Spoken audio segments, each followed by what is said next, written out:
रात्री 9:30 वाजता आम्ही अचानक अंधेरीला निघालो, कारण आज आम्हाला एका खास व्यक्तीला खूप मोठं सरप्राईज द्यायचं होतं. सो मामाला बाय केल्याने आम्ही निघालो आहोत अंधेरीला. आज त्रिशा दुसऱ्यांदा जाणार आहे माझ्या मोठ्या मम्मीकडे जन्मल्यापासून. सो बघूया मम्मी सरप्राईज होते की नाही. माझ्या मोठ्या मम्मीची खूप इच्छा होती त्रिशा तिथे राहायला यावी, आणि तिला माहिती नाही आम्ही येणार आहोत. सो बोला तर आम्ही लगेच बुक केली, पण मुंबईचं ट्रॅफिक इतके थांबत चाललो आहे की विचारू नका.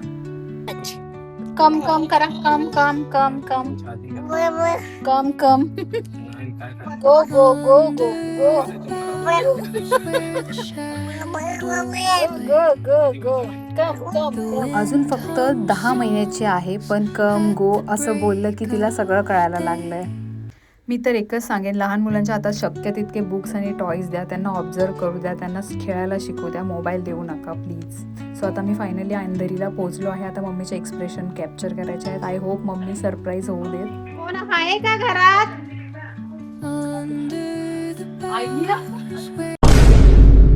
अगं माझी बाळ,